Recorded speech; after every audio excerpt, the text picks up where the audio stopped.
God bless and welcome back to HopeSword. This week's question is, what are the 5 prophecies that Jesus can purposely fulfill at his first coming? Now, one of the accusations is when you talk to people that Jesus orchestrated all the events so that he fulfilled prophecy. But we're going to look at 5 where it was impossible for him to do that. And the first one will be the place of his birth. In the Old Testament, in Micah 5:2, it reads, "But you, Bethlehem Ephratah, though you are little among the thousands of Judah, yet out of you shall come forth to me the one to be ruler in Israel, whose goings forth are from old, from everlasting." And that is fulfilled in Matthew 2, verse 1, where it says, "Now after Jesus was born in Bethlehem in Judea in the days of Herod, the old wise men from the east came to Jerusalem." Now Micah prophesied this 700 years before Christ was born.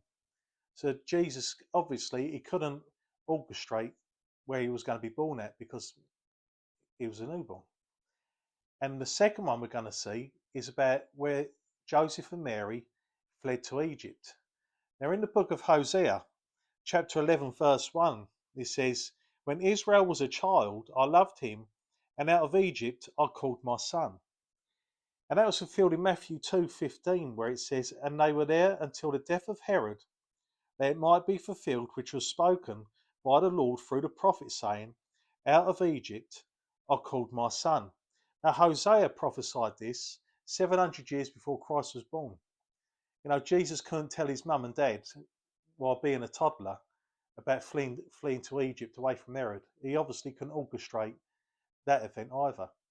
Then the next event, number 3, was being betrayed for 30 pieces of silver. Now in the book of Zechariah 11 verse 12 it reads, "Then I said to them, if it is agreeable to you, give me my wages, and if not, refrain." So they weighed out for my wages 30 pieces of silver. And this was fulfilled in Matthew 26 verses 14 to 16, where it says, "Then one of the 12, called Judas Iscariot, went to the chief priests and said, What are you willing to give me if I deliver him to you? And they counted out to him 30 pieces of silver. So from that time he sought opportunity to betray him." Now Zechariah was written roughly 500 years before Judas betrayed Jesus. Now Jesus couldn't tell Judas what to betray him by. He couldn't tell him how to haggle with the priests at the time to betray Jesus. Jesus couldn't purposely fulfill this one either.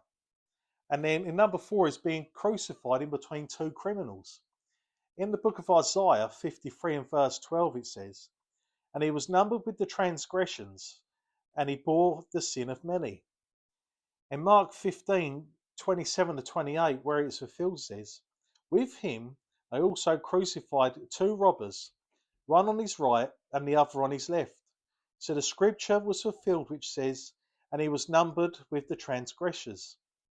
Now this Isaiah wrote this 700 years before the crucifixion. When Jesus was being beat, whipped, when he had to drag his cross to Calvary, he couldn't tell the Roman soldiers where to place him. He had no choice in that. Where the Roman soldiers placed him, that's where he was going to be placed. And Bible prophecy was fulfilled once again, but Jesus couldn't orchestrate this one either. And the last one, number 5, is that he'd have no broken bones when he is crucified. Now in Psalm 34:20, it says, he guards all his bones, and not one of them is broken.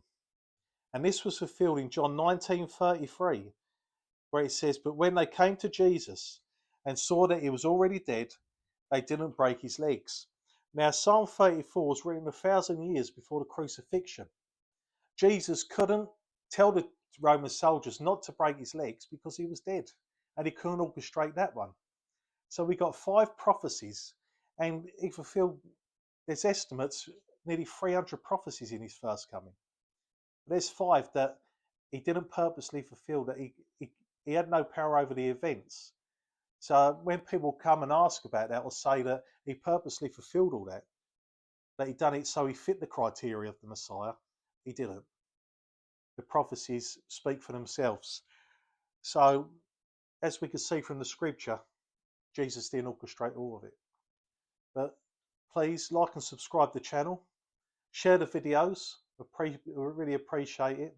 Next week's question will be, did Jesus rise in the same body that he died in? Was it a physical resurrection or a spiritual resurrection?